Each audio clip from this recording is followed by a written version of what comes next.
Hey guys, I am just sitting outside my grow tent, looking at everything, just gave everybody a water, um, surveying the land, and I thought that I would do a little tour if you guys wanted to take a look at what I have growing in this 5x5 Zazzy grow tent. And yeah, let's take a look. So here it is. You can see it's absolutely stuffed to the maximum capacity. There is begonias, there's orchids, there are some aroids, some ferns, some gesneriads, some orchids, pretty sure I already said that, and lots of carnivorous plants. So I'm going to turn off the fan and the humidifier so we can get into it. So for the operations of the climate control and the lighting and everything, I'll go through that really quickly. As I just mentioned, down here there is a humidifier, and then I have a little fan next to it. The fan stays on all the time, keeps the airflow good in here, and then I have this humidifier hooked up to this humidistat. It's from Hydrofogger, and normally I keep it a little bit lower, so it's about like 75% humidity. And if it goes below that, it sort of kicks on and starts fogging up the place. But it actually does stay very humid in here with just the door closed, as long as the door's closed. So I'm just gonna shut it off for now, and then we can get back into it. So for lighting, I have a bunch of LED bars. These are like just the cheap Barina, pretty sure, LED lights.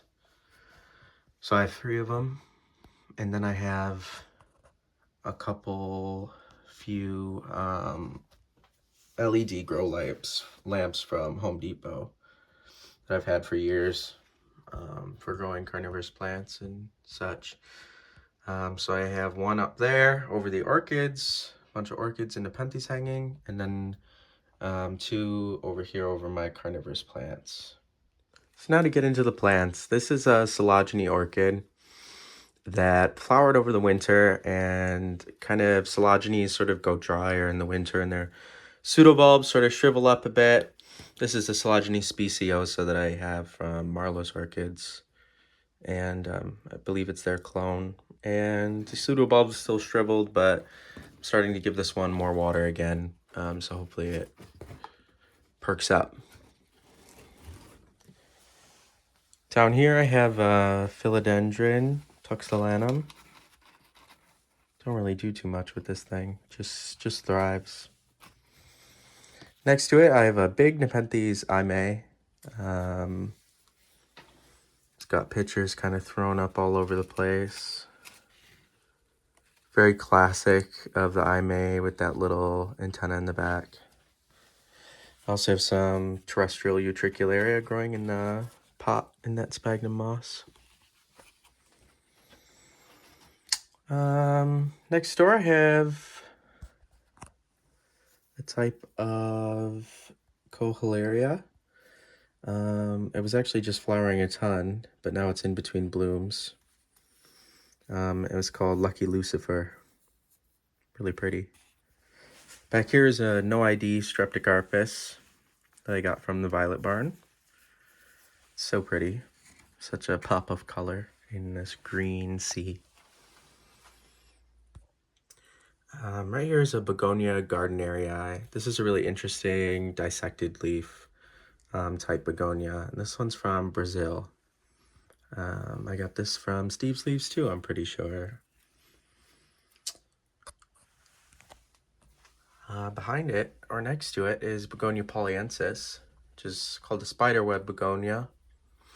This one's just starting to pick back up in growth. It was really mad at me all winter because they like it much warmer than what it was in here. It was very cool. So I'm happy that it survived because now it'll do well through the summer and get even more established.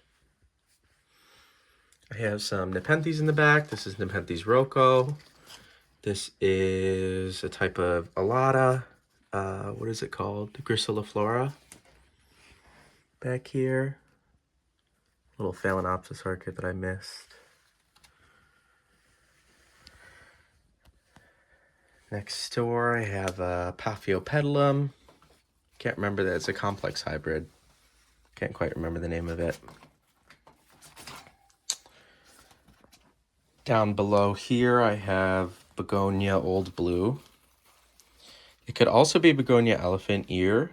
I had both of them in this pot, but only one survived. And it's really happy in here. It's really fuzzy, and this is a Rex type. Rex hybrid, and super cute.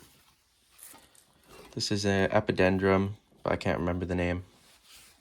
And I have a rabbit foot fern over here. So up here behind this Anthurium forgetii, it's got that large spat, is Angraecum leonis. Warm grower, but I just got it in the spring, so it hasn't experienced my cool winter, so hopefully it won't off itself next winter, but we shall see. This tall begonia up here is Begonia goldingiana, and it's from Brazil, and it's just a really interesting succulent type. I considered cutting it down because it's really tall, but I just kind of like it, and I don't know what would happen if I did cut it off, if it would grow fuller or not, so I've just left it be. Next to this complex Cattleya hybrid orchid, I have a little pot of Begonia herbaceae, which is really cute, epiphytic begonia with these nice little flowers. And it's really nice because it flowers all the time. Yeah, and I grow it in this little wood basket. I have a Stanhopea orchid in the back that you can barely see. I have this pot of Nepenthes alata and rabbit foot fern, Stavelia. Down below here are several different types of begonias. This is a hybrid of Sutherlandii and another tuberous species that a friend sent to me to grow, and it's just sprouted back from its bulb for the summer season. Went dormant all winter. I have African species over here, these large, well, small right now, round leaves, Scapigera.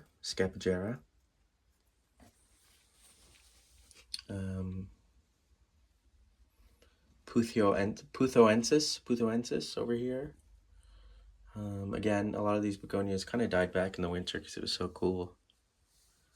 It's a Rex hybrid, Little Brother Montgomery down here. This beautiful orchid that's just starting to end is Zygopetalum Debbie D something. I don't remember the full name. Really pretty. It smelled like hyacinths. Up here I have perhaps the most interesting Nepenthes I grow. Nepenthes ventricosa porcelain.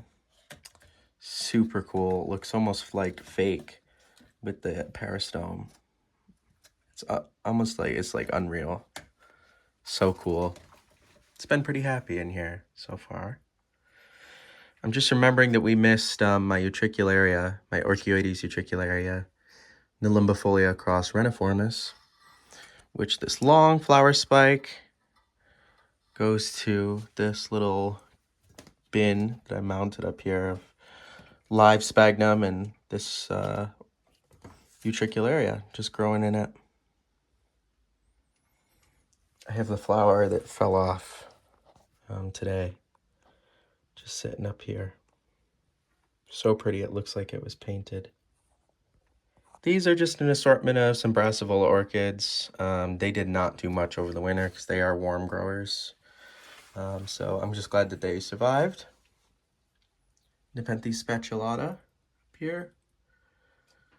This is a Brassivola glauca, which also just chilling. Really nice specimen. I can't wait to see this one flower. Aranco stylus orchid. In the back there, a little Tolumnia also growing in its basket. And then down here, there's a big bromeliad that I got in Florida. I actually just found it on the sidewalk, half laying out of this like landscape. And I don't think anybody missed it. I just took it right home with me, and it's very happy. This is Begonia lana. Again, in the winter, dropped a lot of its leaves. Just starting to put back good growth now. I have an Oncidium orchid back there. This is a Dendrobium. Dendrobium transparens. Here is my little pingdom, as we call it, Pinguicula garden. These are all Pinguicula gigantea. I wanted to see if they would get bigger if I put them in a bigger container, and they have. They certainly have. They look so much larger than they did in the fall when I put them in here. It's also a Moctezumie. And then this is a Moctezumie hybrid, I believe. And then this is also a Moctezumie hybrid, Blooming Onion from California Carnivores. There's even a little begonia bulbul that fell in here and is growing. Very cute. On to the carnivory of it all. We can start in the very back corner. This huge sundew is called the staghorn sundew. And Drosera dicomata.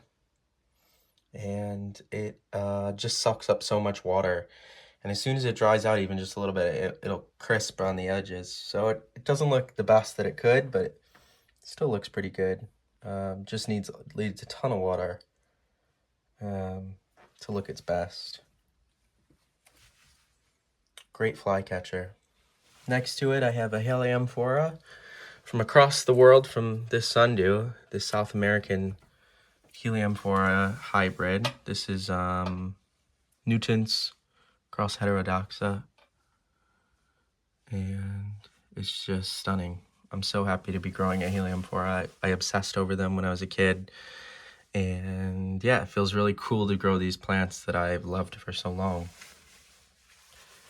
Over here is my Cephalotus. This is Brewer's Giant, and you can see some of these new pictures coming in are absolutely giant. And then it's also got a flower stalk, which I'm going to let it flower because I've never seen Cephalotus flower before.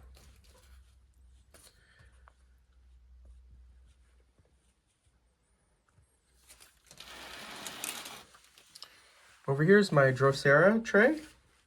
In the back is a South American species, Drosera spiralis. I also have Velosa growing down there too, another South American rarity. And then I have a whole shit ton of Capensis growing, the red form and then the alba. Excuse me. This is my favorite sundew, honestly. I guess I should say my favorite rosetted sundew because I love this Drosera spiralis. But it's Drosera admirabilis. And it's just so cute. And I've had it for years, and it's finally starting to get tall, like grow up in itself. And it's got all these cute little utricularia flowers in the pot that have just started to spring up everywhere. I'm assuming that they know it's springtime. Hardy sundew up here that I need to put out in my bog garden. This is Drosera scorpioides, which are a really cute pygmy sundew from Australia. Drosera aliciae there in the rosetted pot. And then Drosera binata. Who knows what variety it is. Could be multifida. Something. Could be Marston's dragon. I'm not sure. In the back is two temperate Pinguicula. This is the first time I've ever grown temperate pings, and I received these in the mail like a month ago, and I just kept them in here to get them going, and then I'm gonna put them in my bog garden. It's Pinguicula grandiflora, and I'm so happy to be growing these finally. Over here I have some African violets. I'm just kind of keeping these here for now. They're a recent acquisition, a month ago or so. This is a pot of what was supposed to be Pinguicula lutea, but I believe it's like an alba form of either lutea or ionantha. Something different. So my tuberous sundew pots, you can see there's one barely hanging on to dear life. These are all going dormant now. There was Drosera squamosa, erythorrhiza in there. There was Drosera salina and squamosa in there as well. Over here is a little Nepenthes linguulata, which I can't wait to see this one get bigger. I have an epidendrum over here. An Nepenthes aristolochioides cross thorelii. The great hybrid. And then down here, I just have a bunch of begonias. This is a South American tree type. This is parviflora. Escargot, of course. Begonia frida, and then Begonia U309. I have a Piper crocatum growing in there too. Unknown Thailand species right here with the white lines, which is a type of Begonia ningmingnensis. And it's really pretty. Got that from Mountain Orchids.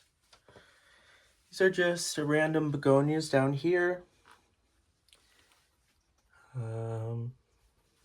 Just kind of my little prop station with leaf cuttings and whatnot. But yeah, guys, that's pretty much it. There's a big coconut orchid over here. I need to repot soon. But yeah, I hope you enjoyed. Stay tuned. I would love to do some more plant videos, maybe some repots, some plant shopping vids. Leave your suggestions below if you can think of anything or have any questions. But yeah, thanks for stopping by, and I will see you soon. Over and out.